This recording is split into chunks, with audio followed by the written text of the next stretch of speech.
and everyone, welcome to today's webinar, Bridging the Literacy Gap. We're so pleased to have you with us as we tackle one of the most urgent challenges in education today, supporting literacy during the crucial Year 7 transition. I'm Matt from The Day, and I'll be your host for this session. The start of secondary school is a pivotal moment for young people, but too often it comes with real challenges around reading. SATS results from 2022 showed that a quarter of pupils entering Year 7 had a reading age below 11. And while many arrive with solid skills, motivation can quickly waver. So National Literacy Trust data from 2025 shows that reading enjoyment drops from 46.9% in Key Stage 2 to just 29.5% in Key Stage 3. That's a huge shift and one that affects learning right across the curriculum. So today we'll be tackling the big questions. How do we build on primary foundations without losing momentum? How can we support struggling readers without stigma? And crucially, how do we reignite that love of reading at a time when so many pupils risk switching off? To help answer these questions, we've brought together an expert panel of literacy leads who will be sharing strategies, classroom experiences, and practical ideas you can take away and use straight away. Before we meet them, just a bit of housekeeping. This is a collaborative session, so please do use the chat to share your thoughts. We're going to be utilizing Google Forms for the Q&A portion of the session. My colleagues will drop the link to that throughout the webinar in the chat. This session is being recorded, and you'll receive a follow-up email later this week with the recording, your CPD certificate, and some additional resources. So look out for those. Now let's meet our panel. You can see them before us right now, and we'll start with Kelly first. Kelly Panther is the literacy lead and English teacher at Priory School. As a leader of teaching and learning and literacy, she has driven whole school priorities that champion inclusive, research-driven approaches to raise literacy standards across classrooms by supporting and mentoring colleagues and building collaborative networks across schools. Welcome, Kelly. We're really happy to have you with us today. And now over to Richard. Richard Long is the Key Stage 3 English lead at the British School of Brussels and has a whole school role focusing on the development of literacy. Richard is particularly interested in supporting the development of reading and writing for pleasure, as well as building critically literate news reading communities. Welcome back, Richard, who's joined us previously as a webinar guest on an earlier session this year. So now, before we hear from Richard and Kelly, we'd love to hear from you, our audience. My team is going to publish a poll on screen. You're going to see it in a moment, which you can fill out. There it is. And the question is, what is the biggest challenge you face with literacy during Year 7 transition? Multiple choice, it's right there. Gaps in reading comprehension, lack of student motivation, engagement, wide variation in literacy levels, or limited time for targeted support. We'll give you a second to answer that.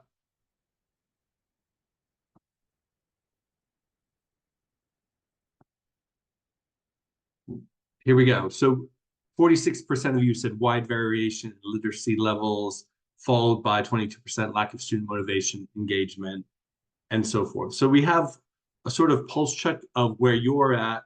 Now let's go over and start talking with our experts. That's why we're here today. And that's really interesting. So Richard, I'm going to start with you, if I may.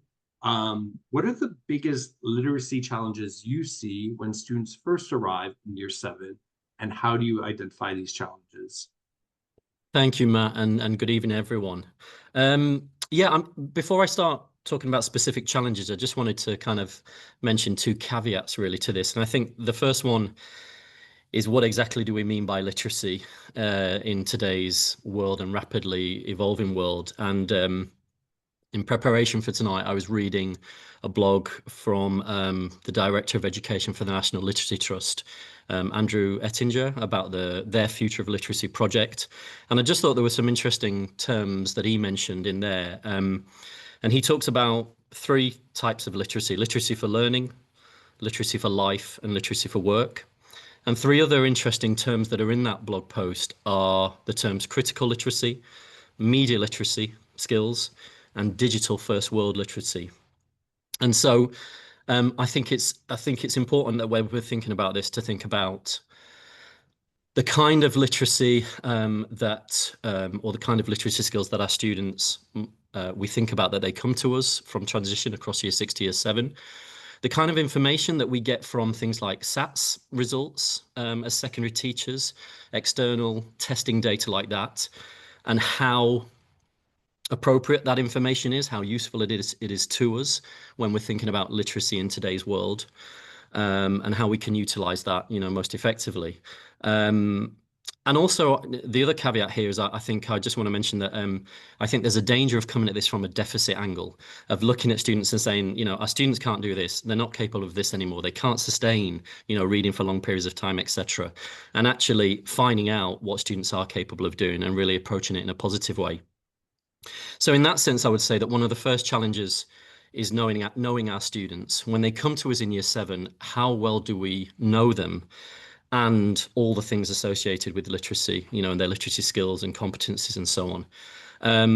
And in terms of identification of that, for me as an English teacher, but also I think, as an English teacher talking about reading, writing, speaking and listening, these are literacy skills relevant across all subject disciplines and areas of learning at secondary level. One of the things I'm really interested in finding out from students is, how do you feel about yourself as a reader? How do you feel about yourself as a writer? Do you feel you are a reader? Are you a writer? And how do you feel about yourself in terms of speaking and listening? Not just in terms of your experience of that outside of school. And I make sure that that's one of the first things I find out about my students when they come to me at the start of year 7. And I've got, if you don't mind, I've got a book, an exercise book of a student here, where Okay. I've asked her to reflect on how she feels about speaking and listening, for example. And she said this. She says, "I'm not comfortable talking in front of people I just met. I'm very talkative with friends and family. I don't like public speaking because I'm pretty shy with people I don't know. In a group, I let the others talk more. I can be talkative, but also reserved. I like being with my friends and family and talking because I like spending time and talking to people I know. I'm a good listener, and I'm concentrated and interested in what I'm talking, when I'm concentrated and interested in what I'm talking about." And then I go on to ask them more about, well, what are you interested in, And I think for me, this, one of the key things this also develops is the idea of relational learning and developing relationships with students. If we're really going to, I think, move students on with literacy in the widest sense, then knowing about their feelings about reading, writing, speaking, and listening, and their experiences of it, I think is so important. So that's one of the first things I get students to do when they come to me. I think another challenge, of course, you've mentioned is, to do with obviously what the NLT have said in their report about the drop in the reading for pleasure. 36% drop, of course, and drops at primary and secondary level, and particularly with boys between the ages of 11 and 16. And I think that, working on those things, reading and writing for pleasure, are absolutely key. We work with the Open University Reading for Pleasure. Our primary school here has got a partnership with them. At secondary level, I'm just very interested in their research and how they talk about the importance of, again, knowing your readers, of you being being seen as a teacher, as a reader yourself, and of course offering more choice and freedom in what students read as well. They offer a brilliant survey that you can do as a Microsoft form or as a kind of paper format document when students, when you first meet your students. And I think anybody can do this. Again, I know Kelly is going to be talking a lot about, all teachers as teachers of literacy. And I think, again, as an English specialist, this is not just something that I think English specialists can do, but all teachers can find about their students' feelings about oracy, reading, and writing, but also at a disciplinary level as well, in their subject. So I think getting to know them as readers, what their likes, interests are, is absolutely key. This survey is fantastic for that, and getting the data in from that as well. And I think also I was speaking to our student support lead, and she just mentioned, that maybe at secondary level, students aren't read aloud to much anymore, and that reading aloud is such a key part of modeling reading, of student engagement and enjoyment in reading. And I know one effort I made every lesson this year with every class I had, I'd read them a couple of short stories from year 7 all the way to year 13. And I just read some short stories that I thought they'd really like, and they did, and they enjoyed them, and we talked about them, and then we went on from there. But I really wanted to just say, I'm a teacher who reads, I enjoy stories. What do you think about these stories, that we've read together? And just on that note, one of the key things there that I think some research, sorry, my lights have just gone out. Some research from Sussex University and Julia Sutherland and her team on the faster read. I think that is really kind of been important for thinking about how students read whole texts at a faster pace, at a more enjoyable and engaging pace. And I know that research has had some real significant impact, especially on weaker readers in that sense as well. So, I could talk about curriculum as well and continuation in curriculum, but maybe there's some things that we'll come back to, and I'll hand over to Kelly in a moment. All right. Yeah, no, we'll definitely come back to that. I think, you've given us so many interventions, and this idea of just asking students to reflect on who they are is such a crucial aspect, because a lot of young people, and I'll put myself in it, when I was young, I didn't know what it was. I was just reading, or it feels like a chore when it's told that we have to do it. But when you ask the questions of how do you feel, what kind of listener you are, it sort of dispels some of those notions. So that, and among the other things you mentioned, I think are really great, especially the modeling. But I know you mentioned that last time you were on here, this idea of showing the act of doing it. It feels, again, less like a burden when we ask students what they're reading and why they read. But yeah, with that said, Kelly, I'd love to go over to you and get your thoughts on a similar question. But my question to you is, how can secondary schools build on the foundations of primary literacy teaching to make the year 7 transition smoother? Thank you, and thank you for having me. I think that really the poll's quite enlightening, and to see that there was, two really key areas. One of those areas alone would not be enough for an English team in any secondary school to be able to tackle. And I think that my remit tonight really is thinking, yes, I will be offering some suggestions of what we do as an English department, but equally how whole school priority for literacy is really, really paramount to students' success, because English skills, literacy skills are foundations for success across all subject areas.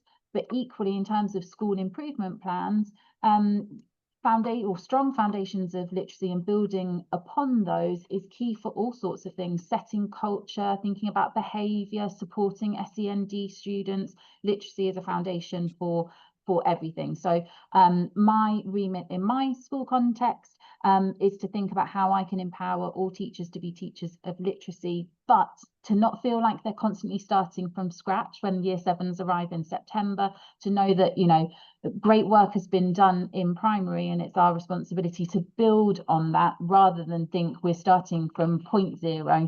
I think that, if we understand that the anchor for their progression in that skill has to be used and referred to constantly, it's really important. I was looking at some statistics as well from the National Literacy Trust, and just thinking about this age-related expectation at Key Stage 2 and how we're really sitting constantly in this kind of 10% deficit. Like, we're kind of between 65 and 60 to 70% ish at the moment. The national average is 70% of students leave Key Stage 2 at age-related expectation. And I was trying to consider what could be the root cause of that. And I wondered whether we all refer to COVID as being, one of the key influences for regression in skills, or, a stagnation in progress. But I wondered whether perhaps this shift that we're tending to see more in terms of knowledge-based curriculums, the importance of building schema, how those things could be needing extra time to embed in primary, and then that's something actually as a transferable skill that we can work on in secondary as well. So we can keep looking at the technicalities of reading, but if we're thinking about whole school buy-in from staff, actually knowing that knowledge empowers reading, that it supports automaticity, prosody, accuracy with reading, that filling the knowledge gaps is just as important as, phonological awareness and the teaching of phonics, or the construction of reading. So that's a kind of area that I look at in terms of whole school and how I support making everyone a teacher of literacy. The UK is actually ranked really highly in terms of our reading approaches, but also our approaches to the cognitive science of learning. And I think that that really supports us. And I think that we build literacy into whole school CPD as well. So if we're thinking about teaching craft and we're thinking about how we support greater ratio of participation in our lessons, everything is anchored back to our literacy habits. So we have literacy habits and oracy habits and writing habits, but all of those are tools that we use to support our craft. So if I'm thinking about retrieval practice, working memory, activating prior knowledge, all of those types of things, any professional development that's delivered in our school always links back to those literacy habits that we develop and their standards that students are exposed to across every subject disciplinary, across every curriculum area. So the skills that they are taught are transferable, and we are seeing good progress in our school context in terms of our literacy achievements, but also the ability that students then have to access other curriculum areas, particularly ones of greater interest to them. Sometimes, as much as I'd love them to all love English, I really want them to be successful in the subjects that they enjoy as well. So making sure that, you know, literacy isn't a barrier to them and their futures is really important. But I was reflecting on the question, I'm just thinking about the year 7 transition and a smoother transition and how departmentally we can work to make that smoother. I was considering 3 questions, and Richard had mentioned these as well about knowledge. What do we know? How do we know what we know about our new cohorts that will arrive in September? And then what do we do with what we know? And in Portsmouth, we are an area of high priority for literacy. So Portsmouth is where my school is based. Our reading ages are incredibly low. We're an incredibly deprived city. We work in collaboration with the Portsmouth Educational Partnership, and we have 3 areas that PEP looks at. One for numeracy, one for literacy, and there's one also for closing the digital divide. But within the literacy teams, we have lots of opportunity for collaboration, and I think that would be my biggest piece of advice in terms of how we can support smoother transitions. Is by getting out into our feeder schools. It's knowing our cohorts that are coming. It's knowing what their gaps might be, but equally what their interests might be, and how we can tweak and tailor our curriculums. Our curriculum at my school context is never set in stone. We have a curriculum journey. We know the skills that we want to cover, but actually we can, the sound keeps going in and out. I apologize. Sorry, I've lost my train of thought. We work together, we collaborate on different projects. One of them, which has been super successful, is our Big City Read. And if I'm thinking of ideas that people might be able to take away, this has been one that's been hugely advantageous to us. So every primary school in our city, after their SATs, is given a free copy of a novel. I've got a couple of them here. I mean, they're lovely novels. They're each given one for free. They have a scheme of work that's created collaboratively with primary schools and with secondary schools. So we form the literacy team, we work on these schemes of work, they're shared, they're delivered. There's then a transitional scheme of work that's created for when year 7s come in for their transition days, which links to those texts. And then when they start in September, we return to it as well. So students have this lovely thread that takes them from primary to year 7. And if I consider my context, Portsmouth is a very small city, but it's hugely overpopulated. We have 7 feeder schools just for our secondary school. So when students arrive here, it gives them a really nice anchor, an equitable experience. They've all had access to the same text. They all have a shared experience. They all know what they can comment, or they know, sorry, the plot and characters, and they have an opinion and they have a voice. And I know Richard is really keen to talk about oracy, and the projects that we do to make them equitable are oracy based. So those network hubs between key stages and across key stages has been really invaluable in terms of support. That shared knowledge of our cohort profile, that then leads, like I said, into year 7 curriculum revision, but equally for me as my literacy role, it leads into my intervention planning and knowing how I'm going to take that picture of our cohort profile and offer them the relevant support that they need, making sure that knowledge is a key factor, so that there is no that students aren't facing disadvantage because they aren't aware of key factors.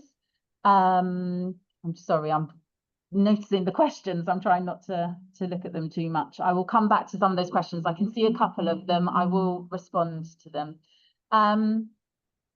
So yeah, we tailor our intervention to suit our cohort, the demographic that's coming up. All of our intervention as well as cross-curricular. So we do not have intervention as English intervention. It's whole school intervention. It is across subject disciplinaries as well. So our intervention specialist, she creates the resources that are all research informed.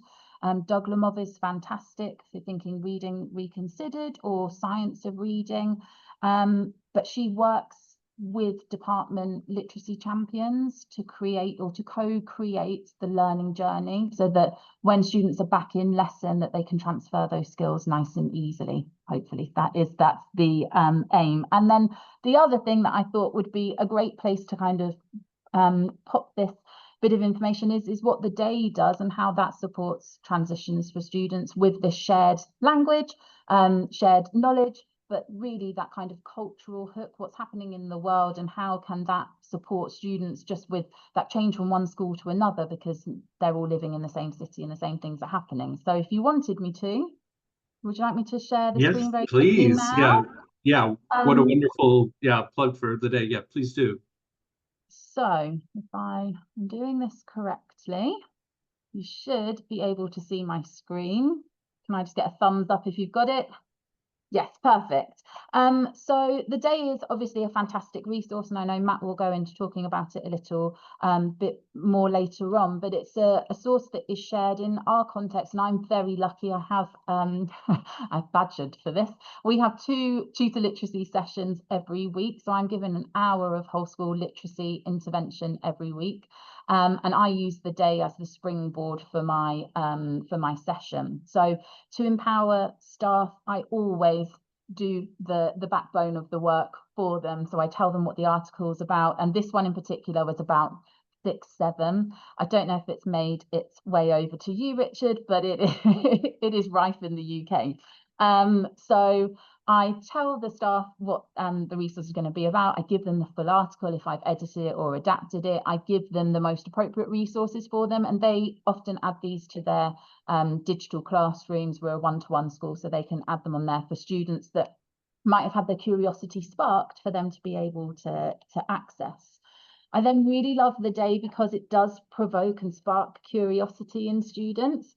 So I love the quotes that you use in there. It really gets them to think and to have their voice heard. And this first element is always oracy based. What do you think? It could even be that they just comment on the pictures. I also don't have a bank of these. I make them every single week from scratch to align really nicely with different curriculum areas. So I do have a planner, so I make sure that there is equity among our curriculum areas. But this one, for example, was about 6-7, but I wanted them to think about Dadaism and the absurd, really. And year 8s were doing this in their curriculum time in year 8. So there's nice inter-curriculum links and things that can be made there. Lots of word explorations, that they're looking at root words and they're thinking about etymology, and they're becoming word curious and hopefully starting to adopt some practices about how we can read around words, especially when we're reading as subject experts. And then we go into, and I won't go past this slide because I know the video will play, but this is what they're all presented with. They have an individual copy of this, but the text is read to them. It's super low stakes. It means that they're being modelled, you know, fluency, inflections, intonation, all of those things. Again, some turn and talk. These are our whole school craft approaches, but seeing that turn and talk, which is a Lemovian strategy applied to literacy, means that all teachers are empowered with craft, but through literacy. So they do a little bit of word exploration, the discussion and debate, which obviously is provided by the day. It's so lovely that the day gives the options, because then students are empowered with a springboard at least, or they might just be able to add one additional layer of a yes or a no answer. And then this is something new that I'm just trialing at the moment, is thinking now about reading for pleasure, which isn't as it says on the tin, because that is very distorted now. But actually, if students are curious about something in here, is there something else that they could then go away to our library and ask our librarian for? And then I'm always featuring text that we have in our library that they would be able to go and to have a read of. So the day is fantastic. It's a constant for our students, our year 11 cohort. I think I've stopped sharing now. They will have accessed this from year 7 all the way through to year 11, and then they're sharing it with siblings as well at home, so we get that little bit of transition as well. I've talked for a long time. I hope it's been useful to someone. Super rich. There's so many insights there. I'd love this idea of the springboard. That's a great framework to think this through. And also this idea, I think, from the audience's reaction, this book that student, you talked about bridging the gap, but something that's tangible that all the feeder schools in Portsmouth can kind of galvanize around. I think that's really just a wonderful idea. And I think a lot of teachers have questions around that. So we'll get to that. But lastly, I love kind of echoing what Richard did. I love this idea of knowing, the students knowing themselves. So what are their literacy habits? And I think that's another key takeaway, is this idea of just knowing what those habits can be. So whether it's in English or across the other curricular subjects, how it can be applied. So really wonderful. I am going to go over to Richard now to kind of ask the same question, if I could. If Kelly's given us a lot to work through, but Richard, do you have anything you'd like to add to that? And where do you agree? And what kind of interventions can you bring in? And the question was, Richard, just to let you know, is how can secondary schools build on the foundations of primary literacy teaching to make that year 7 transition smoother? Yeah, thanks, Matt, and thank you, Kelly, and everybody in the chat as well for all the fascinating kind of insight and questions that are going on there. Yeah, a few things just to pick up on and build on, and I would echo absolutely Kelly's point about really recognizing the work that goes on in primary and primary colleagues. In a previous job role, I was involved in working across with primary schools across this transition, and particularly looking at transition from a subject and kind of pedagogy level. And I think, a huge amount of work is done at a pastoral level. And I think what's really key is that year 7 teachers, secondary year 7 teachers, see what, for example, year 6 teaching is like, and vice versa, that year 6 teachers can come and see what year 7 teaching is like. The project that Kelly mentioned sounds absolutely fantastic, but I think there are some also easy wins in a sense of kind of facilitating. If you've got a colleague from a primary school who can come up and share what the year 6 curriculum looks like, what the kind of learning styles that go on, the pedagogical styles, because that's, when students come and suddenly face however many different subjects and all the different kinds of literacy that are involved in understanding those subjects, you can, I think we forget what it can be like, that whirlwind of starting secondary school and trying to understand the ways that you're being communicated to and the way that you have to think and so on, and learn, across a variety of subjects. So one thing we did here, and we're lucky as a 3 to 18 school, is we got a primary colleague to come in and talk to us about the year 6 curriculum and about the styles. And then we got year 7 colleagues going back down to look at year 6 lessons in particular and what was going on there. And the year 6 colleagues actually came up and spoke to us about, have we got it right? Have we got the pitch of learning right for that continuity? Have we got the curriculum right, in terms of, well, this is what they've done. Are we moving them on? One of the phrases we've talked about here is moving. There's been a lot of talk of thinking backwards in secondary curriculum planning and assessment planning, thinking backwards from GCSE, from A-level. And actually, we've talked about thinking forwards. So thinking forwards from primary and saying, okay, well, if this is the amazing stuff that's going on there, and, respecting the primary colleagues and all their work they do, how do we move them forwards as effectively as we can? So I think that was just important to mention. And then picking up on the day, and it's, and when I talked about choice earlier, and freedom and exposure to text, which I think is so important in Key Stage 3. Flood students with texts of all kinds.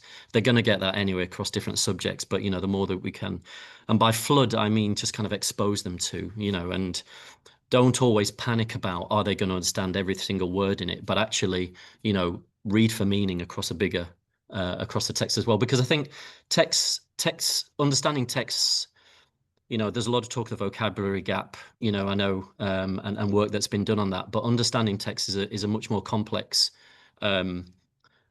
process than just vocabulary, so I think it's really important. I mentioned the fast read approach of Julia Sutherland's work, and that idea of getting the gist of meaning in text, and things like that, and that vocabulary work and things can come from that as well.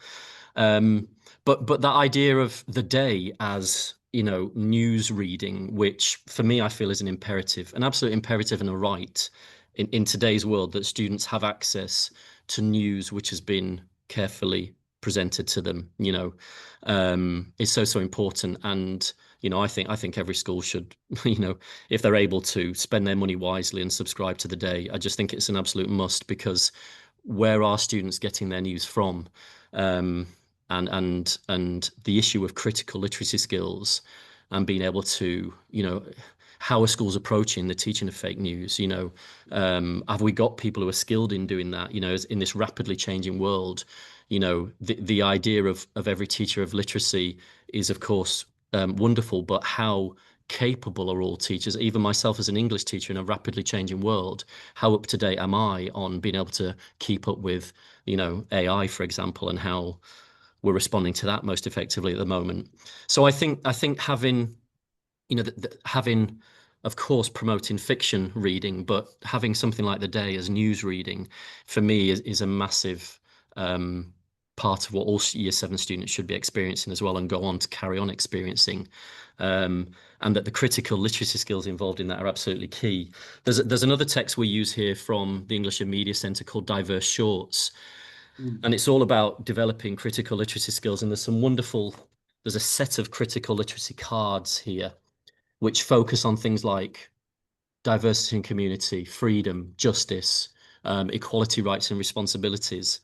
And I know a lot of pastoral teams in schools have engaged with this text, where pastoral teams will use them in that time, in form registration time, with form tutors in their groups, and get students engaging in that critical thinking. And there's some wonderful extracts and kind of short stories in here that are available. But in addition to that, and the kind of reading of fiction, I think the reading of news and non-fiction texts, and what that allows, we talk about students, knowing our students and knowing what they're capable of or what they think. Well, I've got students who find it very difficult to talk about fiction books, but the moment you put a news item in front of them, they open up, especially a news item. Sorry, the lights go out. especially a news item that they're interested in, and give them that choice. Find what they're interested in the news. We've got a lot of EAL students here, being in international school, over 70 different nationalities. And I've had students who I think aren't interested, don't say much, can't write much. Suddenly they find a piece of news they're interested in, and my goodness, they know the vocabulary, because they, if it's Formula One or sports or something they're interested in, they know the vocabulary, they can articulate their ideas about it, their passion for it suddenly. So yeah, those are just some of the few extra things I think I wanted to mention in addition. No, that's great. And this idea you said in the beginning, let's not come at this like a deficit, but you're showing this abundance of understanding around real world events, and there is literacy happening. And it's great to see what's sparking that sort of curiosity from students. That book's a great insight and takeaway. We can include that so other teachers who didn't see the title can have that. But yeah, that's really great, Richard. Kelly, if I may go over to you, kind of for our final question, how can we motivate students who may have lost their love of reading in the move from primary to secondary? I'll be more concise with this answer. I realised I stole your light there, Richard. I apologise. So I think, and for me, I think one of the biggest issues that I face probably at parents' evening, the first Year 7 parents' evening, is always the parent that says, my child used to love to read. They'd go to bed with a book, and now I can't get them to pick anything up. And I think that it's not just reading alone that happens in this transition from year 6 to year 7. And when I was thinking about what I wanted to explore today and some ideas, I think this conflict with identity is a huge thing that impacts our young people, especially between the ages of kind of 11, 12 and 13. They're going from primary school into secondary school. They're maybe reinventing themselves, reasserting themselves, stepping into their authentic self. And I think that the reason that they fall out of love with reading is because they aren't reading who they are. They aren't being able to see themselves in what they read. And I really believe in young people, every person, being able to read themselves. I'm very fortunate that I have always grown up and had access to people that are like me, or that I have been able to identify with, but I know that that is not a reality for the vast majority. So I think that something to do to motivate students, and I don't actually think it's to motivate students, but I think it's to make it accessible to them, is about diversifying, yes, your curriculum, but the offer that you are giving to students. So whether that's within your library, whether it is the articles that you're choosing from the day, is everyone feeling, you know, represented? Is everyone feeling respected?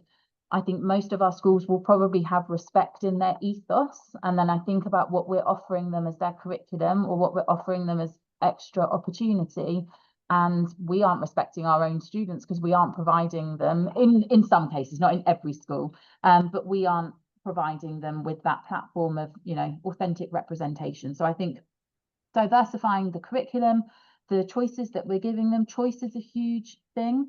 I know that Richard, you're really passionate about graphic novels as well, that students should be able to have access to forms of reading that suit them, whether it's audio books, whether it's graphic novels, whether it is non-fiction. My students will absolutely engage in non-fiction more than they will with fiction, just because of the stigma that it has. It's not cool to sit and read a book, but actually if they sat with a newspaper, people might think you know, that they're cool.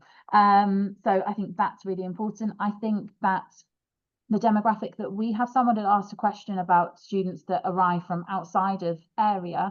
We don't tend to have very many students that arrive from outside of the area. We have lots of new students that have come from other countries into the area. So actually allowing them to have access to first language books, dual language books, books with bilingual text that can support with their language acquisition, that can be really important, or really powerful to students. I'm trying to think what else I quickly noted down here, but I think that, yeah, the use of non-fiction, reading for their changing selves, is probably the most important element to embrace, while young people are finding out who they authentically are and not who they have been up until that point. Oh, that's brilliant. I mean, that's such a key takeaway. See yourself in what you read, especially this idea of bringing accessibility back to those texts. And that will branch out to other things and reading other people's stories. But you mentioned it, representation, so important so that students can be drawn to reading, and whether it's nonfiction, if that's cool, or whatever. And, you know, and with that said, and you've both done a really great job in setting me up for this. If you give me a few minutes, everyone, I'm just going to show you what the day looks like, and hopefully doing it as much justice as Kelly and Richard have done in sort of sharing how they use it. You should be able to see an article. I picked this article, and again, this echoes what Kelly and Richard have been talking about. Topicalities are USP. We want reading, over to Kelly, to be cool. We want people to see themselves in it. We know students use YouTube. So here we go. This is how we organize some of our articles, but they can find out about the world as well. They can raise their cultural capital that way as well. So at the very top of the page, just for starters, we want to capture all the readers that we can. So we have different reading levels. We have a reading level 4-5, which is perfect for your key stage levels 4-5. And we also have reading level 3. Now, some of our articles will also have a reading level 2 as well. And back to accessibility, this has come up from both Richard and Kelly. We want everybody to be able to read us. So we have this amazing widget where it's at the bottom left. It's a stick figure, but you can make this dyslexic friendly, neurodivergent friendly, change the contrast. You can hone concentration with bigger text. You can even have it read to you with the screen reader. So I just wanted to draw that out. But this is how we organize an article. It's very clear. We've got bite-sized paragraphs. We want to help with vocabulary. So in real time, you can see the definition.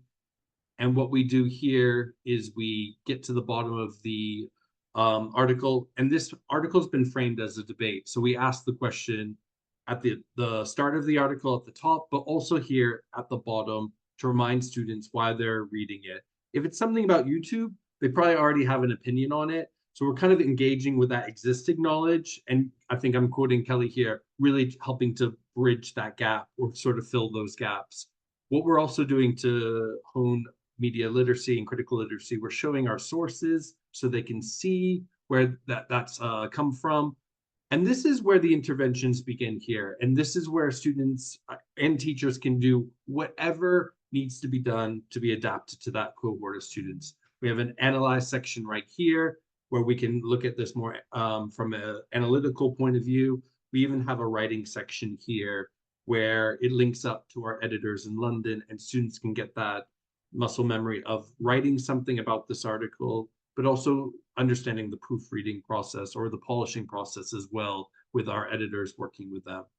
Lastly, we have a debate section right here.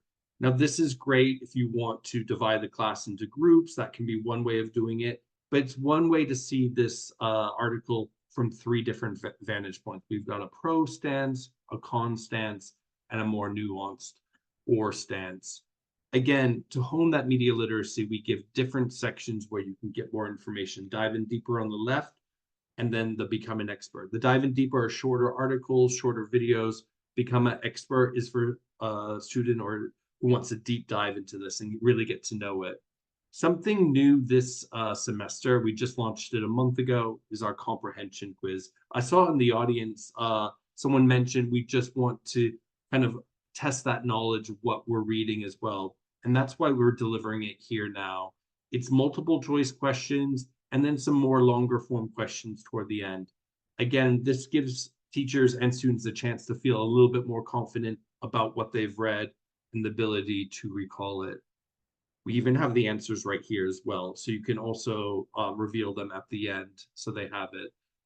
In a nutshell, this is what the day does in every article, but we're always writing what's happening in the world when it happens. So again, this idea that students can see themselves in the work, again, quoting Kelly on that one. So I just wanted to show you that. Get in touch if you want more information. We'll give you a much longer introduction to the day. We'd be happy to chat with you. And this is probably a good chance to tell you that we have a nice special for anyone who doesn't have the day.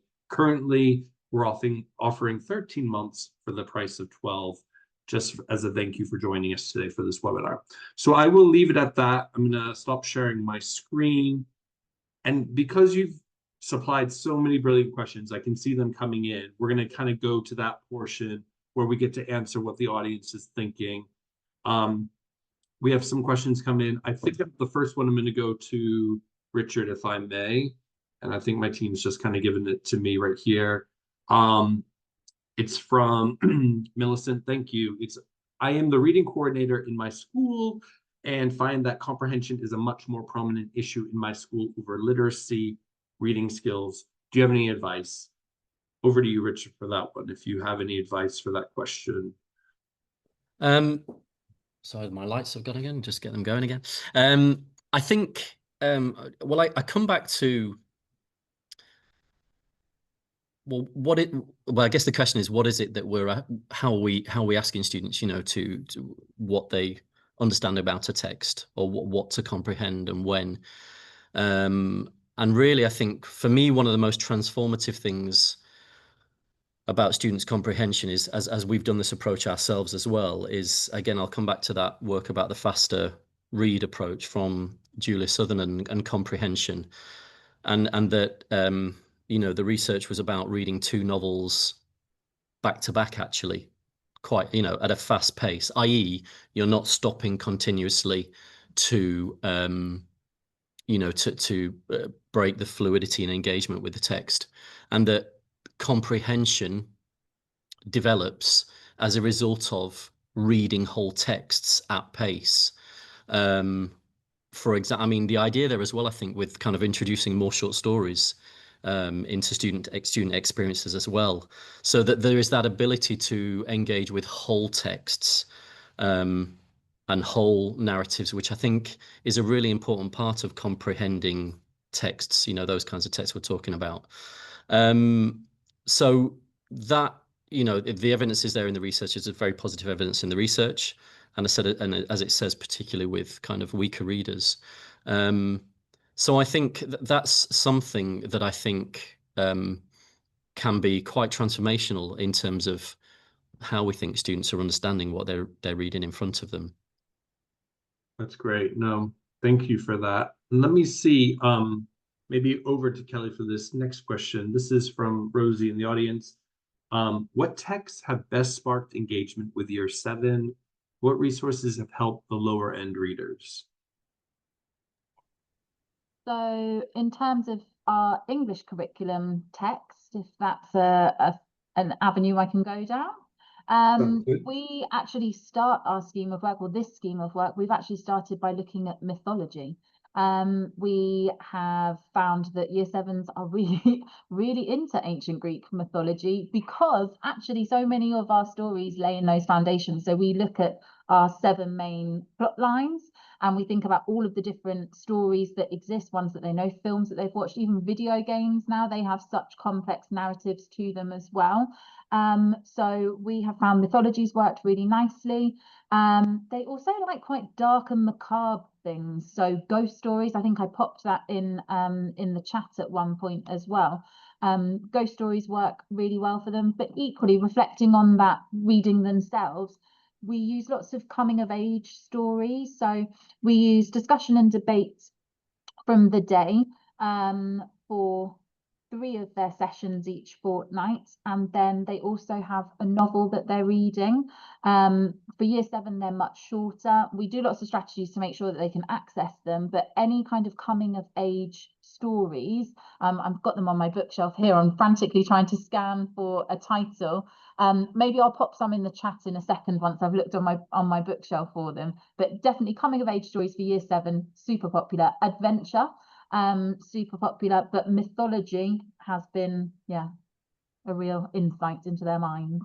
Yeah, the hero's journey, right? And I think that's the thing, we just by talking about it, they can see how it's kind of infiltrated all the movies that we love, and I think that's a really great way to, you know, bridge that learner from primary to year 7. We've got another one that's coming in from the audience, and I will move over to Richard if I may.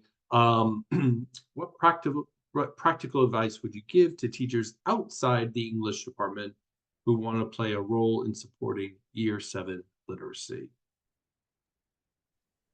I mentioned earlier, and again, it comes from the work of Teresa Kremin at the Open University Reading for Pleasure, the idea of teachers as readers.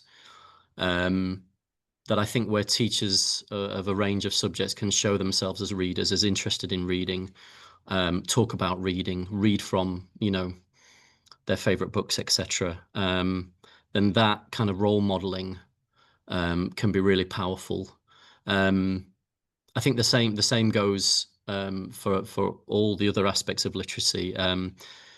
But I think also with oracy, I think, you know, with a lot of recent developments in oracy through organizations like Voice 21 and the recent, you know, the all-party parliamentary group commission on oracy that was done with Jeff Barton at the head of that, I think there's also a need to upskill and support teachers, you know, and train teachers in supporting in that. It's not necessarily something you can go and do really effectively straight away. I know with our whole school approach to oracy here, there are lots of teachers who are still unfamiliar with the term oracy itself and how to develop speaking and listening skills effectively. So I think there's a need for school to prioritize it, and again, you know, support teachers in developing their skills and knowledge in those areas, but also to champion it, you know, both reading and writing, and to support students in that way as well. So yeah. No, thanks for that. Over to Kelly, another question from the audience. how can schools better involve parents in supporting literacy at home during the primary-secondary transition? This one, I did see this pop up in the chat. It's a really tricky question to answer. And I think that for a very long time, earlier on in my career, I was in a real crusade to, have parents in, let's do books and biscuits, let's have parent helper readers in year 7. Then I was thinking in Portsmouth, our adult reading age on average is, I think it's 9, it's less than 10 years old, the adult reading age. It's so weak. So then I was thinking, well, why don't we have a literacy hub, and I'll go in and I'll teach adults how to read. And we had Mark Rowland in, who was a pupil premium expert, and he said you can only control the controllable, and actually you can only control what's within your classroom. And I think sometimes, yes, we want parents to be supportive, but especially at a secondary area, we probably need to control what lies within our parameters. So I would say thinking of initiatives to have parents in or to collaborate on reading probably is outside of your control, and your time could be better spent on other initiatives. One thing that I do endorse would be a newsletter. So I do a literacy newsletter, and I share that with parents. I share that with feeder schools, and I also share it with our staff body. And it's a literacy roundup every half term. It features little snippets of things that students might have done in their culture lesson. So we call our intervention culture. So they travel around the world through literacy. They do Race Across the World, like the TV program, but they do it through literacy. So maybe they went to Greece and they wrote the instructions for a Greek salad and they followed them and they made it. I'll take little pictures and we'll put them in a newsletter, so all stakeholders know what our students are doing for literacy. And I think that probably is a better use of our time to highlight our students' success with parents. That can get them engaged and enthused and just asking their students questions. We give them suggested reading materials as well. So I think that would probably be a better use of time in terms of engaging parents, rather than trying to get them to come in to share books and biscuits. No, So that's that would great. be lovely as well. No, and I'd be remiss if I didn't say this. The day can be used at home. It can be put in the hands of mom and dad, sister and brother. And we think this is important because we know adults are learning too.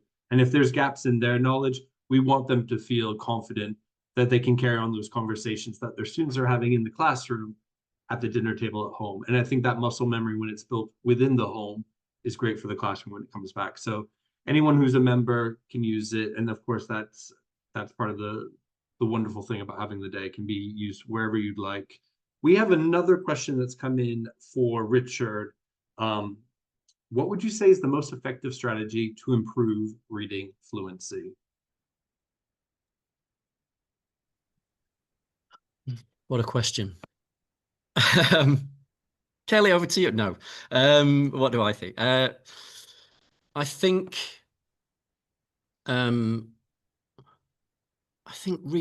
a re-emphasis on reading aloud is really, really important. I think there have been those, teachers have often struggled sometimes with, kind of reading around the room and asking us, and all students want to read, and sometimes, that reading is more stunted and broken and lacks the fluency, and sometimes that can impact, of course, on engagement with the text and comprehension of the text itself as well. So I think more and more so, when I'm now reading text with students, I do read aloud. And I model the kind of intonation, or I model, emphasis and things like that might support, understanding and comprehension. And I think as teachers, I would just say, I don't think we should be afraid of that, of reading aloud, or reading aloud for long periods of time, either if your voice can stand it. And that's something which I think can really have a significant impact on the fluency, therefore, that students develop with their own reading and comprehension of text as well. Great. No, it's a good key takeaway. I think reading aloud is something we think only exists at certain points in a student's learning, but it's something that can be used all the time. Kelly, final question. I'm going to end with you, if I may. It's kind of a big one. It's going to get us thinking. If you could change one thing about how literacy is approached nationally or even globally, what would it be? Gosh, what a question, Matt. Thank you. Matt, Richard, sorry, you thought yours was difficult. One thing I would want, I think for me, and it is a real passion of mine, is about, I daren't say curriculum reform, but diversity, representation. I think that it is one of the biggest reasons why we have disinterested readers. Not only that, obviously there's many facets of life where a lack of representation has a detrimental impact, but I think when we are all working in schools, and we are working in schools because we really care about the life chances of our young people, the experiences they have and how valued they feel, that I think that if we could change that in the curriculum and have them truly authentically represented, reflected and celebrated. The smoke on the left is a diffuser. I need it to keep me calm. I can see that in the chat. But yeah, I think if they can see themselves in moments of celebration rather than historic oppression, that would be a wonderful thing. I think that's a brilliant answer. And Richard, I'm not letting you off the hook because that was such a wonderful answer. I'm going to make you answer the same one. What would you like to change about this on a national level in terms of how literacy is approached, or even globally? Of course, you're in Belgium. What would you like to see different? For me, assessment is one of the biggest, and the way we assess is one of the biggest things that is restricting, I think, real progress and teachers doing what they want to do, and enabling students to progress and they want to as well. So I think rethinking assessment and how that will then enable the curriculum to flourish and teachers to do what they know is right and know what matters. I think if there's one thing that I think stifles my creativity as a teacher, sometimes it's that some of the ways that we assess and assessment things that are put upon us that and the way we assess students, for example, as I've mentioned, is in the way that we assess their reading, for example, already, and how useful and valid that data is that we get from that. Is it the right kind of way, to assess them and so on? Then I think that those are some of the key important things for me that would free all of this up. Wonderful. Yeah, that's a really great place to land as we kind of close this idea of, make sure we're assessing correctly, and then back over to Kelly, what she said about representation, diversity. And I'm going to quote you again, Kelly, seeing yourself in the text and how crucial that is as a way of just engaging with reading. So I just want to thank both of you. This brings us to the end of Bridging the Literacy Gap.